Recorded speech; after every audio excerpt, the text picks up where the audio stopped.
Don't leave your Universal Orlando vacation up to a game of chance. We're addressing the bad news about Universal Orlando in 2025 right now, so you and I can game plan together.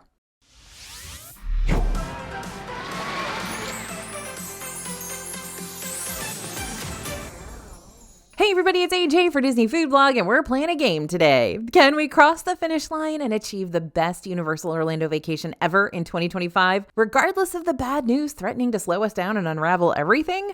I've got faith that we can. Despite all the exciting news coming out of Universal Orlando right now, you don't want to have your rose-colored glasses on when planning out a major vacation like this. So today, we're going to expose the roadblocks that might pop up on your Universal Planning game board, and in exchange, we're going to give y'all some tips and tricks to help you keep moving forward with your theme park travel planning. Don't worry, we got it all sorted out for you. Ready? Let's pick our game pawn. How about this one? Perfect. Roadblock number 1. You're running out of time in Epic Universe. Okay, the hourglass is running out of sand and you still haven't done everything you want to do in Universal Orlando's brand new park, Epic Universe. Is it possible to add more sand to our timer and give us more time on the clock? Probably not. Let's backtrack for a minute here. Epic Universe has been the talk of the town for a while now, and we're finally about to see it come to life on May 22nd, 2025. With this new park's grand opening, we're going to receive 5 new lands to explore: Celestial Park, Dark Universe, Super Nintendo World, How to Train Your Dragon, Isle of Berk, and the Wizarding World of Harry Potter, Ministry of Magic. Understandably, people who are planning on going to Epic Universe this year are going to want as much time in this new park as possible. There are so many new rides and restaurants and shops and so much to explore.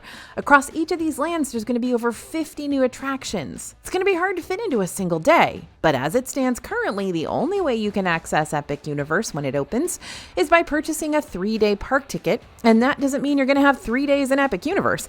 2 of those ticket days will be for Universal Studios Florida and Islands of Adventure, and only 1 day will be dedicated to your Epic Universe visit. So essentially, you're going to buy 3 days worth of tickets, but you can only go to Epic Universe on 1 of those days. At the time of this video's release, there is no current option to add on an extra Epic Universe day unless you decide to purchase 2 of these ticket packages, which would result in you having 4 days at Universal Studios Florida and Islands of Adventure and 2 days at Epic Universe.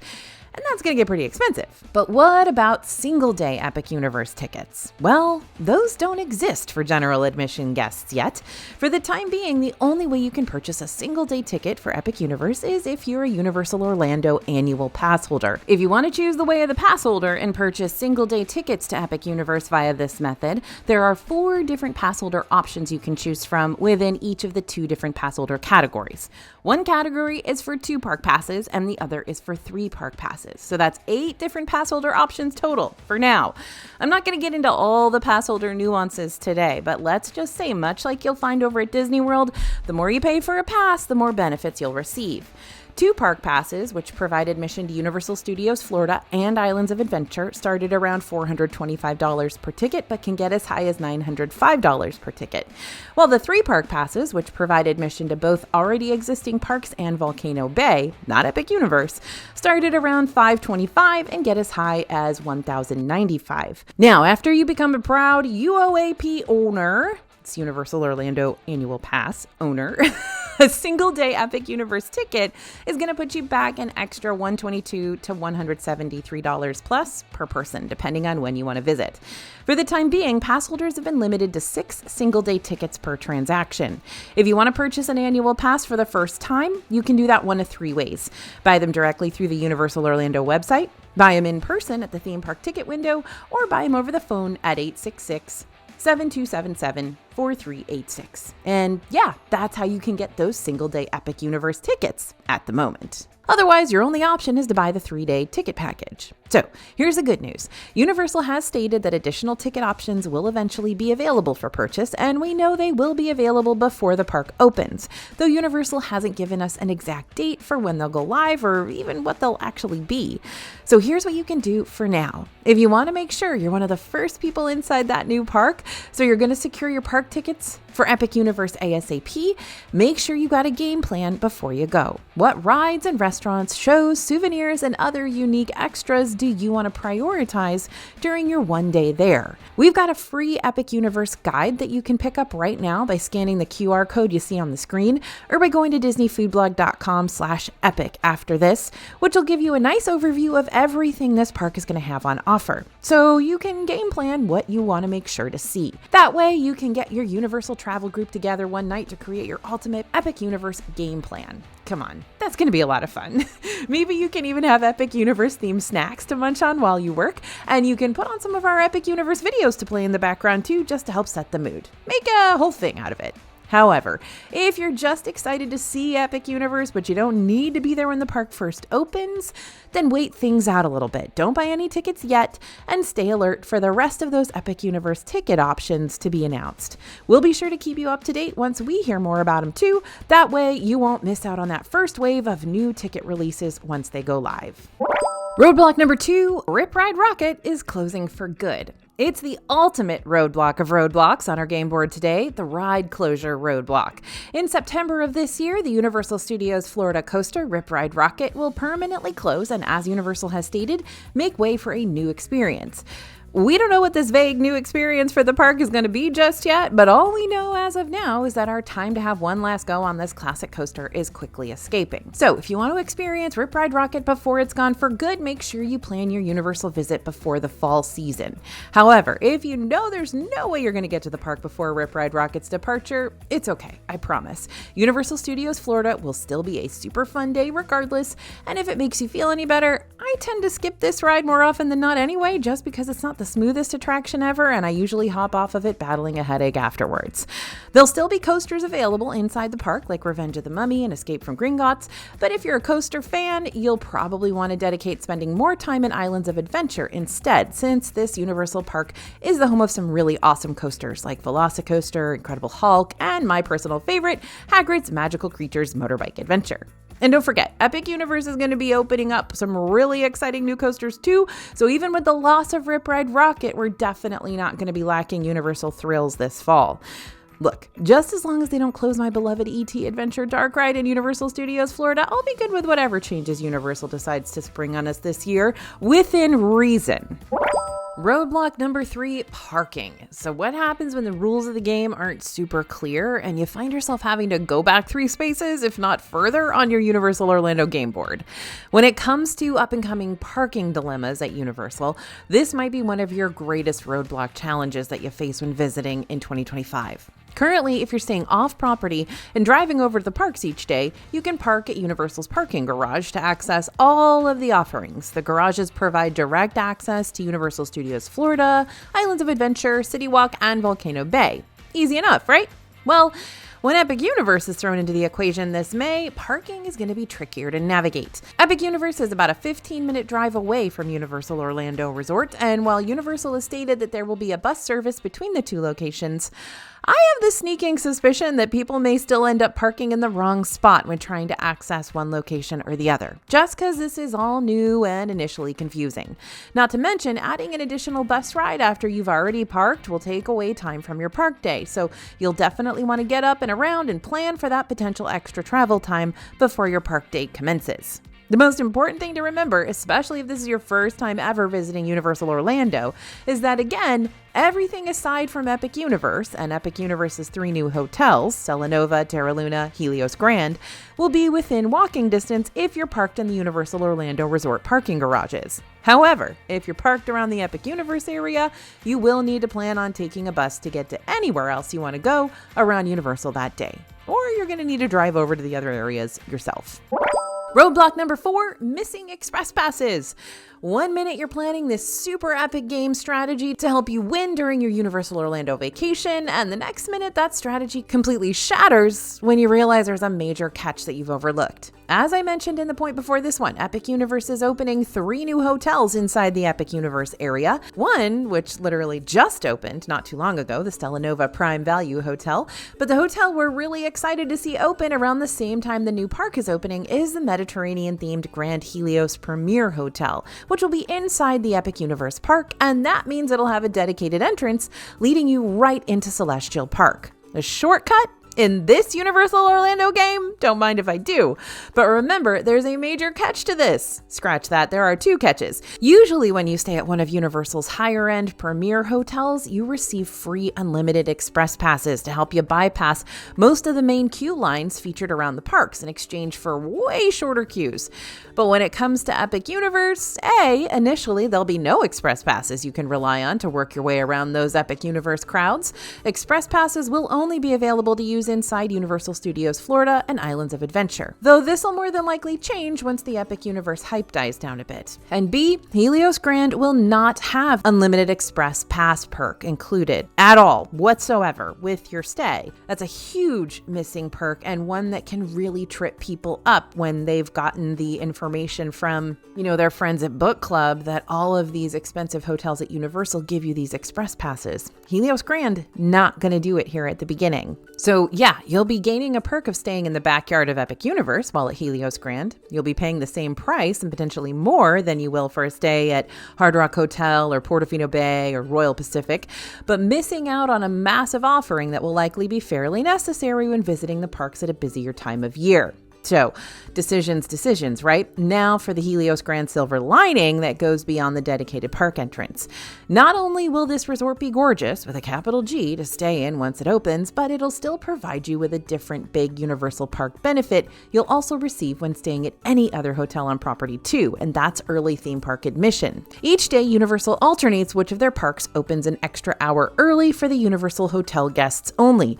And you'll be happy to know that when Epic Universe opens up, it'll be part of the early theme park admission club too. But alas, we've got caveats. You'll only get an extra hour inside the Wizarding World sections for each park, along with Velocicoaster over in Islands of Adventure. The rest of the park areas will remain closed until official opening hours. Unless you're at Epic Universe, that is.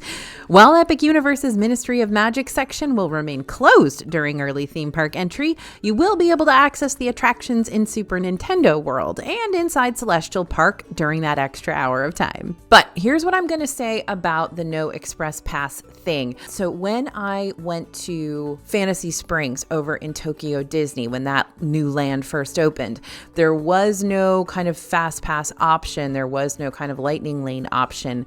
But because they had limited the number of people that they let in the first place, that was fine. The lines weren't very long. So it could be that Universal is making sure they're not selling too many tickets for those first few days at Epic Universe, or the first month or whatever at Epic Universe, so that the people that are there won't have to wait in super long lines to ride the stuff, and therefore it won't be a problem.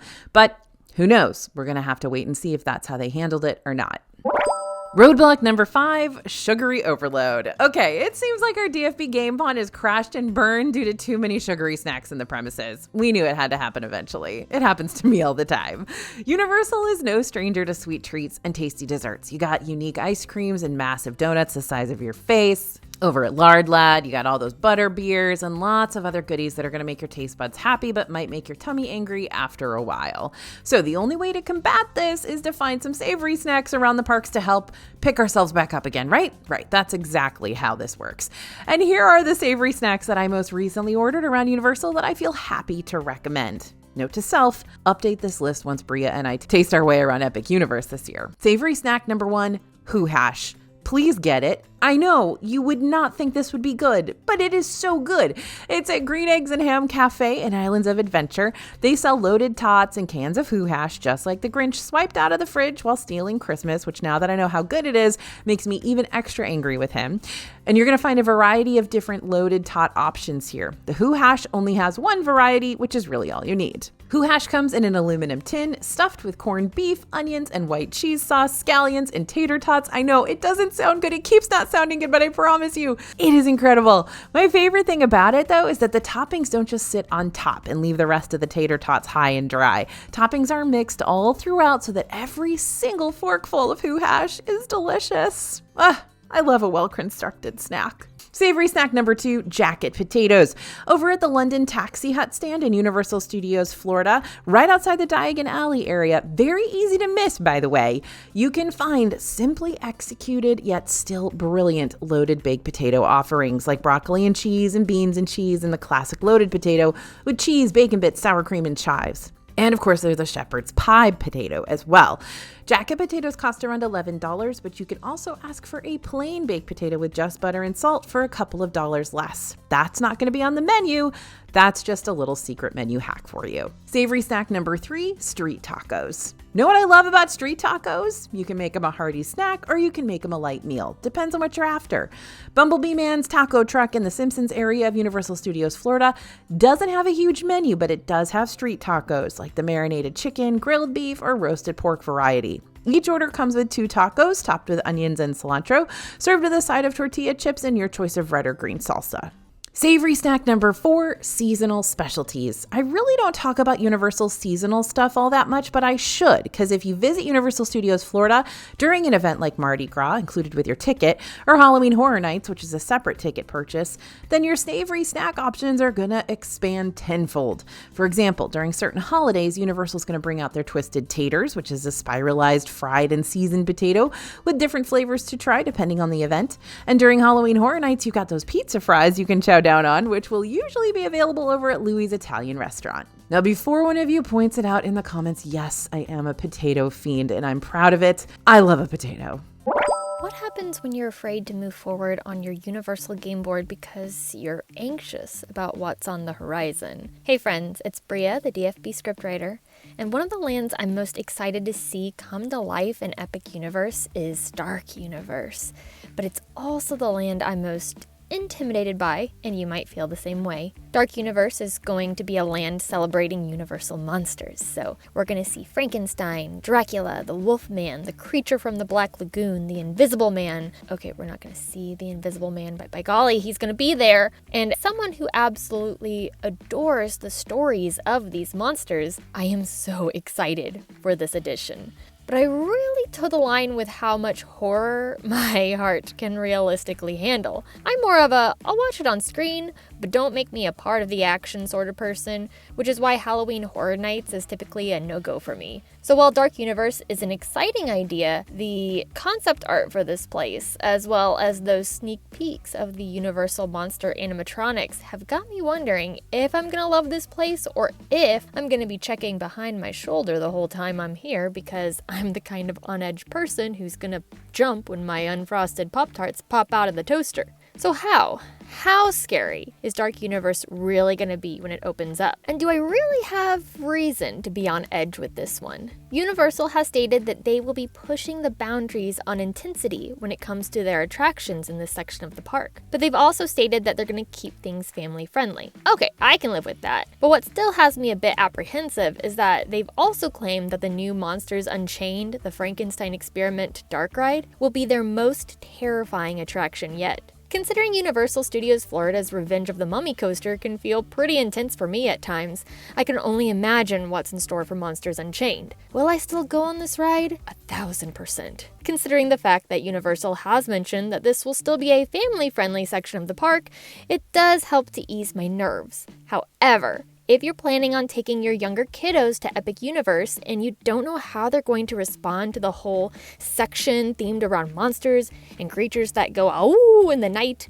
I'd recommend reading those early reviews about this section once they're released, just so you can see how intense this area actually is before taking your kiddo through the portal. And even if your kid is too intimidated by the Dark Universe concept, don't let this deter you from going to Epic Universe altogether. There are so many other areas of this park that younger kids are gonna get a kick out of, like the Constellation Carousel in Celestial Park, and the Fire Drill Water Ride in Isle of Berk, and Yoshi's Adventure in Super Nintendo World, as well as several other fun and not as dark areas to check out and explore. But don't you worry, once Epic Universe does open up, I promise to be your temperature check for Dark Universe, so you'll know exactly how intense this area is really going to be. Wish me luck. Roadblock number 7, motion sickness. Universal Orlando isn't just heavy on the rides, they're heavy on the screen-based loop-de-loop, shake you around till your brain turns into puree type of rides. Not all, but most of Universal Studios Florida rides use some sort of screen technology to pull off the attraction. The screens are less prevalent in Islands of Adventure, but you're still going to run into a few of them over there as well. Not to mention you got those intense coasters and that unique twisty-turny Harry Potter and the Forbidden Journey ride, which I love, but can really turn your stomach for the rest of the day if you're prone to motion sickness. As far as Epic Universe is concerned, the stomach-churning thrills will continue. You got high-speed coasters, screen rides, and that intimidating-looking Dragon Racers rally that I just know is a bad time in the making for my tummy, but I can't wait to ride it. Now, if you still want to take a chance on these rides regardless, which of course you will, right? Be sure to pack some non-drowsy Dramamine and or those motion sickness patches before your trip and take plenty of breaks between each ride instead of hitting up one after the other immediately, which could increase your chances of turning your stomach. Roadblock number 9, missing Disney. Okay, this is not something you're all going to experience, but some of us will. Have you ever started playing a board game and find yourself wishing you were actually playing a different board game altogether? When you dedicate all your time and planning efforts to a Universal Orlando vacation, you might find yourself getting a bit homesick for Cinderella Castle and Mickey Mouse and all things happily ever after, which I know sounds silly, and some of you are rolling your eyes right now. That's fine, I can't see you anyways, but it's still a valid concern that might not truly hit you until you're inside the Universal bubble. Despite Universal being the thing that everyone's talking about right now, keep in mind that with Epic Universe's opening, there's still the chance that the grass isn't necessarily going to be greener in this new park. And I'm not saying it's not going to be awesome. What I am saying is that there's the chance this park you've hyped yourself up for could let you down just because it's not up to your standards quite yet. A brand new park is bound to come with its own fair share of issues. Not only could it be overcrowded, it could also experience a variety of technical difficulties as it gets used to running its rides and restaurants for hours at a time for thousands of folks each day. Not to mention, if you're traveling with younger kids, Universal Orlando tends to be a place that focuses more on thrill rides versus rides for all ages. While Universal's been getting better about including attractions for younger guests lately, there's still no hiding the fact that Disney World, especially Magic Kingdom, has tons more rides and attractions that are good for the whole family instead of just the ones that are 40 inches and taller. Suddenly, the park you were so amped about, thinking it'd blow away the Disney competition, might make you miss the festivities of Disney World. Am I saying Disney isn't going to be without its flaws in 2025? Oh goodness, far from it. But there is something to be said about jumping the Disney ship completely, diving all into a Universal vacation and then being disappointed you didn't leave at least some room for a Disney World pop-in for a little Universal palate cleanser, especially if this is once in a lifetime for you and your family. The good news here is that you're not trapped in the Universal bubble by any means. You can still plan out the majority of your vacation surrounding the Universal parks and then dedicate a day or two over to the Disney side of things, or vice versa. You don't have to completely pledge your allegiance to one park or the other, which might help take some of that FOMO stress off your shoulders for you. Okay, Bria, did we win at Universal Orlando? Yes, AJ, we totally won. I knew we would. So more Universal Orlando videos are on the way for this channel, especially as we get closer and closer to Epic Universe's grand opening. So be sure to keep your eye out for those. And don't forget to pick up our free Epic Universe guide right now over at disneyfoodblog.com/epic. Thanks for listening, everyone, and thanks for watching. As always, this is AJ for Disney Food Blog, and we'll see you real soon.